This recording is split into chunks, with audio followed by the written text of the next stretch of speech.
हे भगवान, ये मेरी बहू को क्या हो गया? एक्सीडेंट हो गया माँ जी। अरे लेकिन ये कैसा एक्सीडेंट है? चोट तो कहीं नजर नहीं आ रही। अरे माँ जी, दिमाग में अंदरूनी चोट लगी है और ये अपनी याददाश्त खो बैठी है। हैं? मेरी बहू याददाश्त खो बैठी है? अब क्या होगा?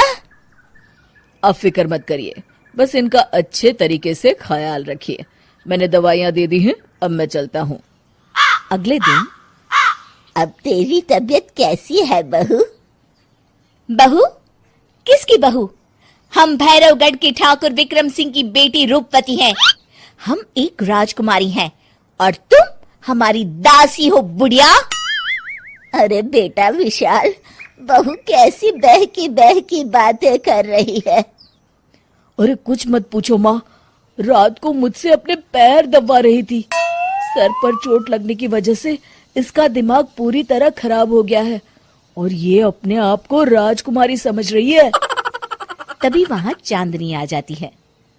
तुम दोनों यहाँ क्या खुसुर फुसुर कर रहे हो? कहीं तुम दोनों मिलकर हमारे खिलाफ कोई षड्यंत्र तो नहीं रच रहे हो? हम तुम्हारा सर तलवार से उड़वा देंगे, समझे? अरे नहीं नहीं राजकुमारी जी, हम तो आपके सेवक हैं। भला हमारी इतनी हिम्मत? कहिए, आपने यहाँ हॉल में आने का कष्ट कैसे किया? हमें बहुत भूख लगी है। ए दासी, जल्दी से हमारे लिए भोजन का प्रबंध करो। आज हम शाही कबाब खाएंगे। विशाल अपनी माँ को चांदनी की बात मानने के लिए इशारा करता है। ठीक है राजकुमारी जी, मैं अभी आपके लिए भोजन लेकर आती हूँ। इस तरह विशाल और उसकी माँ ना चाहते हुए भी चांदनी की जी हजूरी में लगे रहते हैं। लाओ माँ, जल्दी से मेरा टिफिन दो, मुझे देर हो रही है। अरे ठहर जा, जरा दम तो लेने दे मुझे। सारे घर का काम मुझे अकेली को करना पड़ता है। तेरी बीवी तो राजकुमारी बनी बैठी है, सारा दिन हुक्म चलाती रहती है। अरे माँ, मेरा भी तो यही हाल है। फिलहाल तुम मेरा टिफिन दे दो, मैं चला। रुको, कहाँ जा रहे हो? अरे मर गया रे, ये कहाँ से आ धमकी? आज हमारा जुहू चौपाटी घूमने का मूड है और हमें अपने लिए नई साड़ियाँ भी खरीदनी है। चलो जल्दी से अपना वाहन निकालो और हमें ले चलो। अरे अब तो मैं गया काम से। अगर आज मैं वक्त पे ऑफिस नहीं पहुंचा तो मेरा बॉस मुझे नौकरी से निकाल देगा। मरता क्या न करता। आखिरकार विशाल चांदनी को घुमाने ले जाता है और चांदनी अपने लिए ढेर सारी शॉपिंग भी करती है।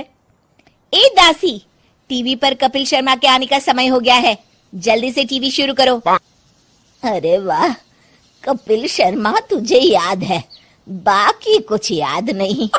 बहू तू तो बड़ी चालू लगती है, अपने फायदे की हर चीज तुझे याद रहती है। मैं तो तेरी इस अजीब बीमारी से परेशान हो गई हूँ। अगले दिन, अरे डॉक्टर साहब, आप इतने दिन से मेरी बहू का इलाज कर रहे हैं, लेकिन उसकी बीमारी तो सुधरने के बजाय और बढ़ती जा रही है। अरे माँ जी, ये दिमागी बीमारी है, बेचारी की याददाश्त चली गई है, वापस आने में थोड़ा वक्त तो लगेगा ही ना। गायत्री डॉक्टर से बात कर ही रही होती है कि तभी उसकी पुरानी सहेली शीला वहां आ जाती है। शीला को देख अचानक डॉक्टर घबरा जाते हैं। अच्छा माँ जी, मुझे एक मरीज को अर्जेंट देखने जाना है, मैं चलता हूँ। ये कौन था? अरे अब क्या बताऊं शीला, एक एक्सीडेंट भी मेरी बहू की याददाश्त चली गई है। ये डॉक्टर उसका इलाज कर रहा है। ये डॉक्टर कब से बन गया? अरे ये तो चमन पान वाले का लड़का है, सारा दिन नौटंकी करता रहता है। अच्छा तो ये बात है, अब मैं समझी।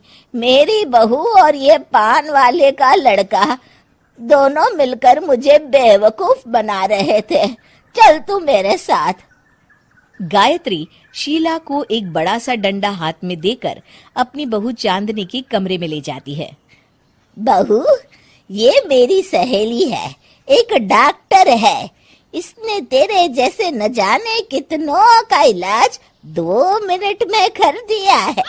इसका कहना है कि सर पर जहाँ चोट लगी हो, अगर उसी जगह दोबारा किसी बड़े डंडे से जोर से मारा जाए तो मरीज की याददाश्त वापस आ जाती है।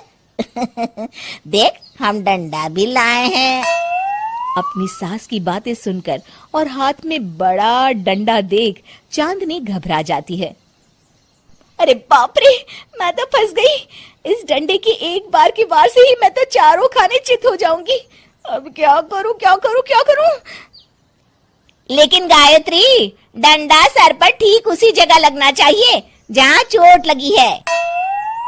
अरे तू चिंता मत कर, 2-4 बार मारूंगी तो एक बार तो सही जगह लग ही जाएगा ना। चल बहू, तैयार हो जा। अरे नहीं नहीं माँ जी, मुझे मत मारिए। दरअसल घर के काम करने से बचने के लिए मैंने ये सब नाटक किया था। मुझे माफ कर दीजिए, मैं कान पकड़ती हूँ। दोबारा ऐसी गलती कभी नहीं करूंगी।